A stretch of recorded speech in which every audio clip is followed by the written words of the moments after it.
Selamat hari Minggu buat saudara-saudara sekalian dimanapun Anda berada, dan salam sehat. Terpujilah Tuhan yang senantiasa memelihara, melindungi dan menjaga kita sehingga sampai hari ini kita boleh sehat dan kita diizinkan juga untuk mendengarkan firman Tuhan. Dalam kasih karunia dan rahmat Tuhan, saya akan bacakan firman Tuhan untuk hari ini, Minggu tanggal 3 April 2022.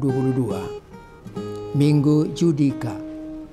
Firman-Nya tertulis dalam kitab Filipi pasal 3 ayat 4b hingga ayat 14. Demikian bunyinya, saya bacakan untuk kita semua. Jikalau ada orang lain menyangka dapat menaruh percaya pada hal-hal lahiriah, aku lebih lagi disunat pada hari ke-8 dan dari bangsa Israel, dari suku Benjamin, orang Ibrani asli, tentang pendirian terhadap hukum Taurat atau orang Farisi.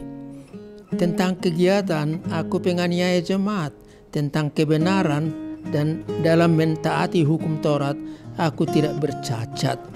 Tetapi apa yang dahulu merupakan keuntungan bagiku, sekarang kuanggap rugi karena Kristus.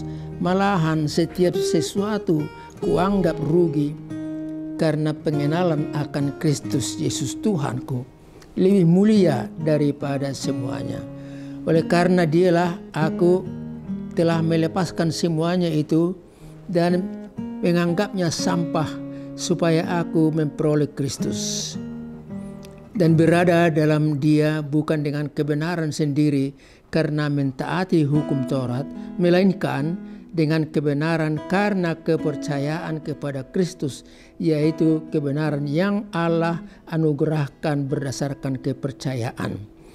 Yang ku kehendaki ialah mengenal Dia dan kuasa kebangkitannya dan persekutuan dalam penderitaannya, di mana aku menjadi serupa dengan Dia dalam kematiannya, supaya aku akhirnya beroleh kebangkitan dari antara orang mati. Bukan seolah-olah aku hendak memperoleh hal ini atau telah sempurna, melainkan aku mengejarnya kalau aku dapat juga menangkapnya, karena aku pun telah ditangkap oleh Kristus Yesus. Saudara-saudara, aku sendiri tidak menganggap bahwa aku telah menangkapnya, tetapi ini yang kulakukan. Aku melupakan apa yang telah di belakangku dan mengarahkan diri kepada apa yang ada di hadapanku, dan berlari-lari kepada tujuan untuk memperoleh hadiah, yaitu panggilan surgawi dari Allah dalam Kristus Yesus. Sampai di situ peruntukan firman untuk kita saudara-saudara yang terkasih. Judika, itulah nama minggu kita hari ini. Judika, seruan dan permohonan kepada Tuhan, berilah keadilan kepadaku ya Tuhan. Ya Allah, perjuangkanlah perkaraku terhadap kaum yang tidak saleh. Luputkanlah aku dari penipu dan orang-orang curang. Pengalaman hidup merupakan banyak orang yang tertipu dan kecewa karena dibohongi dan karena ditipu. Tuhan Yesus dalam pelayanannya, khotbah dan ajarannya juga mengalami hal yang sama. Ya, dia dimusuhi orang lain. Ada saksi palsu. Ada penipu yang berupaya agar Yesus ditangkap, diadili, bahkan sampai disalibkan. Judika, Yesus menyerahkan dirinya kepada Allah, mengampuni orang yang berbuat jahat. Judika, penyerahan diri kepada Allah, sekaligus dia taat dan tabah hingga mati di kayu salib. Oleh karena kuasa Allah, Yesus kembali hidup menjadi juru selamat dunia. Saudaraku yang kekasih, khotbah ini menyampaikan berita sukacita kepada kita semua. bahwa dalam Yesus Kristus ada nilai yang baru, ada hidup yang baru, dan kepatuhan yang baru juga. Ada nilai yang baru, ada hidup yang baru, dan ada juga kepatuhan yang baru. Kita diselamatkan oleh karena kasih karunia Tuhan, bukan karena usaha atau perbuatan, bukan karena cara berpakaian kita, memakai jubah, bukan karena ketaatan atau memenuhi aturan agama, bukan.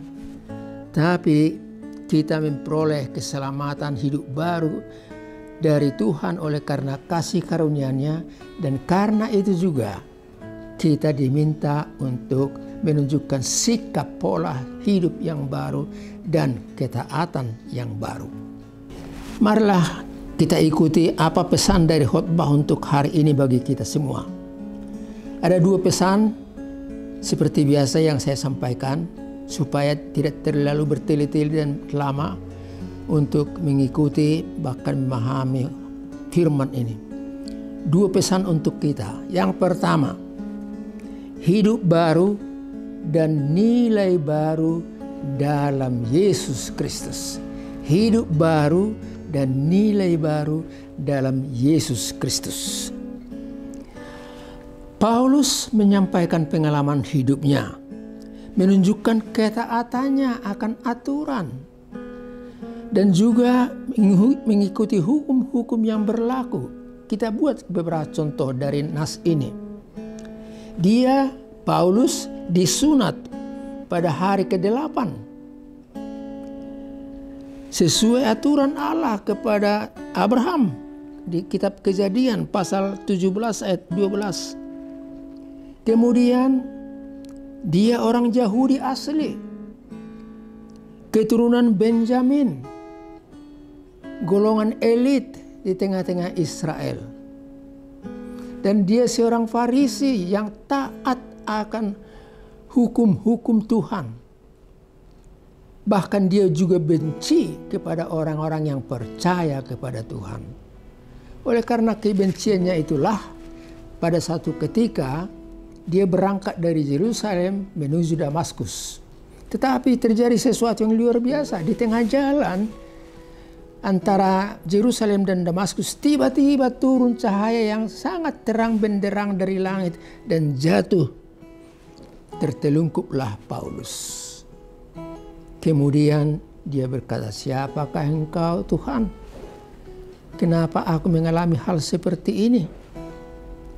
Dan kedengaranlah suara dari langit, "Akulah Yesus yang kamu benci, yang kamu cari-cari hingga hari ini." Saulus sadar dan dia berkata, "Kalau begitu, apakah yang harus saya lakukan?"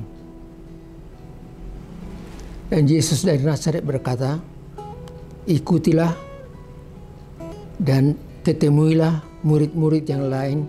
Kamu akan mengenal dan tahu apa yang harus kamu kerjakan."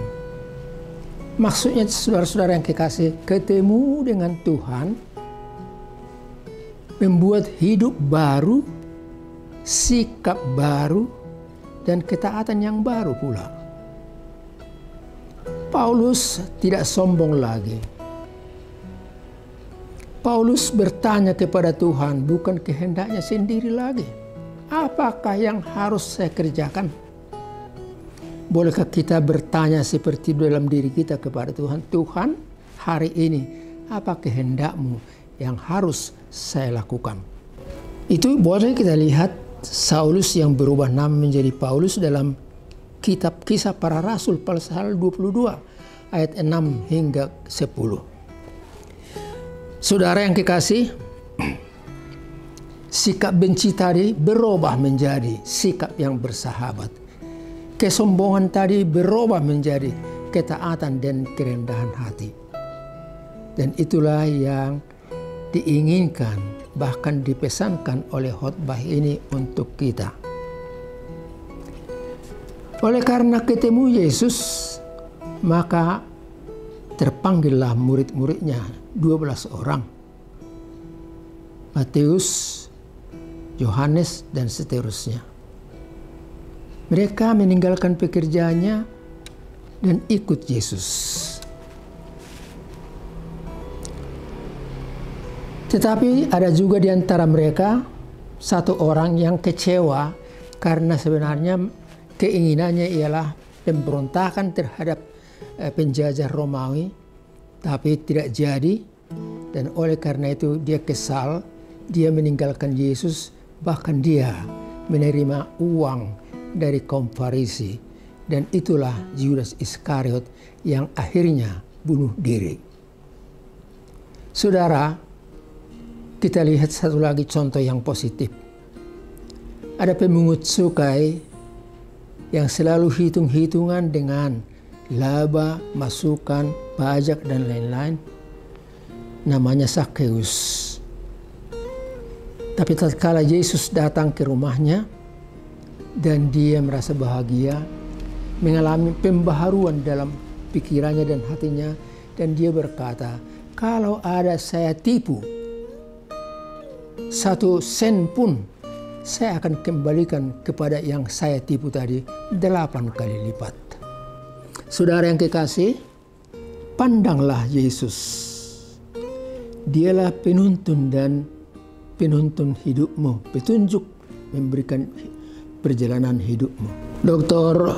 Cornelius Friedrich Krummacher yang hidup tahun 1824 hingga 1884 menulis satu syair yang sangat-sangat disukai dan terkenal hingga hari ini, yang bicara tentang Yesus bintang pandanganku, Stern auf den ich schaue.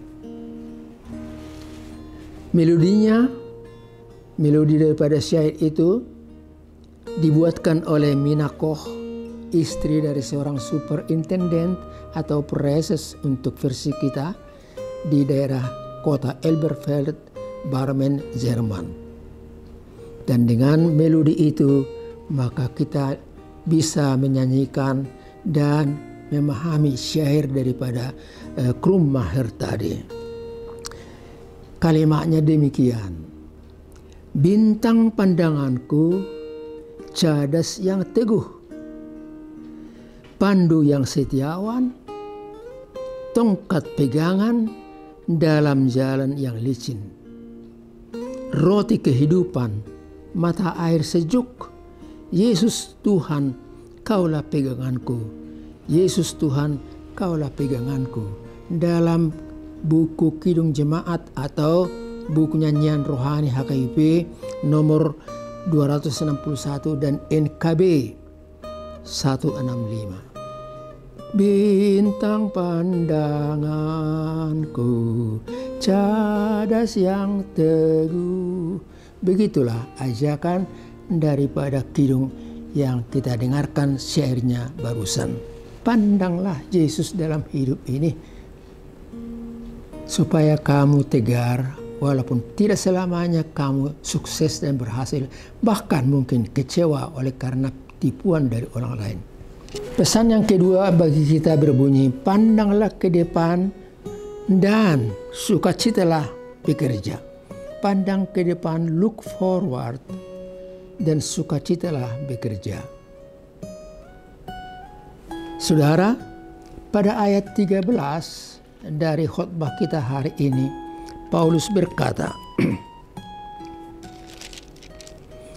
pada ayat 13 dia berkata, bukan seolah-olah aku telah memperoleh hal-hal ini atau telah sempurna, melainkan aku mengejarnya kalau aku dapat juga menangkapnya, karena aku pun telah ditangkap oleh Yesus Kristus. Pandanglah ke depan, demikian Paulus. Saya meninggalkan segala yang ada di belakangku. Saya lupakan itu. Itu saya anggap sampah. Tapi saya memandang ke depan kepada Kristus. Dan di situ aku bahagia. Saudaraku yang kekasih, hari ini adalah fakta. Hari kemarin adalah sejarah. Hari esok adalah rahasia di dalam Tuhan. Jalani kehidupan ini, pakai Yesus sebagai titik orientasi hidupmu, dan pandanglah Dia, maka kamu akan beroleh kekuatan dan sukacita. Sunat boleh dilaksanakan, tidak salah. Tetapi saya juga mau tambahkan, sunatlah hatimu, sunatlah hatimu. Tanda kepengikutanmu kepada Yesus. Itu dikatakan dalam Roma pasal 2 ayat 29. Kamu boleh pakai pakaian yang bagus, pakaian atau jubah yang bagus supaya suci. Tetapi yang penting ialah sucikanlah hatimu. Dan Tuhan Yesus berkata, berbahagialah orang yang suci hatinya, karena mereka akan melihat kerajaan Allah dalam hidupnya. Dalam Matius pasal 5 ayat 8. Maksud saya ialah mengikut Yesus bukan hanya soal-soal lahiriah atau soal luarnya, pakaian, sunat dan lain-lain. Tapi hiduplah dalam pembaharuan dan terimalah Yesus sebagai pandang hidupmu. Bekerjalah dengan sukacita. Kenapa? Karena manusia juga jati dirinya ialah makhluk pekerja. Kalau kita lihat dalam kitab Kejadian, Adam adalah makhluk pekerja. Kita makhluk yang harus juga berdoa dan berdoa. Homo orans juga tidak lepas dari homo laborans. Manusia yang berdoa tidak hanya berdoa, tapi dia juga harus bekerja. Saudara yang kekasih, yang penting jangan sampai Anda atau siapapun dari antara kita menjadi gila kerja, workaholic, tidak tahu membedakan waktu, jarang pulang ke rumah, malas untuk ikut kebaktian minggu karena waktu dipakainya sebagai kesempatan untuk kerja. Workaholic. Tetapi sepertinya juga manusia-manusia yang workaholic itu adalah manusia-manusia yang shopaholic. Manusia yang gila belanja, beli ini, beli itu, belum cukup. Tidak cukup hanya 1-2, tapi sampai 100 pasang sepatu umpamanya. Mari kita bekerja dalam sukacita. Orang yang tidak kerja, janganlah ia makan. Paulus mengingatkan itu dalam 1 Tesalonik pasal 3 ayat 10. Janganlah ia makan. Orang yang tidak bekerja itu bangun pagi, baca koran, lihat televisi, makan super mie, minum kopi, isap rokok kretek. Sesudah itu pencet-pencet HP, kemudian capek lagi, tidur lagi, dan nanti bangun lagi dan meneruskan kegiatannya seperti biasa. Saudaraku, kita adalah homo faber, homo orans, tapi juga homo laborans. Marilah kita berbuat apa yang baik untuk kita, untuk Tuhan, dan bagi sesama kita. Saudara, sampai di situ pertemuan kita pada kesempatan ini. Mari kita bersyukur kepada Tuhan, dan kita boleh ketemu lagi minggu depan untuk mendengarkan firman Tuhan dalam rangka pasion Tuhan yang sudah di depan mata kita. Mari kita berdoa. Terima kasih Bapa Surgawi atas firman-Mu yang barusan kami dengar. Biarlah itu menjadi masukan pelajaran yang berharga bagi kami. Kami oleh karena Tuhan telah menerima hidup yang baru. Dan hidup yang baru itu diisi dengan kepatuhan yang baru. Dan kepatuhan yang baru itu nampak dalam sikap kami yang baru pula. Terima kasih Allah Bapa di sorga. Biarlah Tuhan juga memakai kami sebagai makhluk kerja. Tuhan Yesus juga bekerja, maka kami juga harus seperti Dia bekerja selama dalam hidup ini, selama masih bisa. Terima kasih Tuhan, kami berdoa untuk gerejamu, supaya Tuhan memberkatinya untuk saudara-saudara kami dimanapun mereka berada, yang dekat maupun jauh dari diri kami. Tuhan kiranya menyertai mereka sekalian. Oh Tuhan, terpujilah namamu dalam Kristus Yesus. Anugerah dari Tuhan kita Yesus Kristus, kasih setia Allah Bapa, serta persekutuan dari Roh Kudus bersama dengan saudara-saudara sekalian. Amin.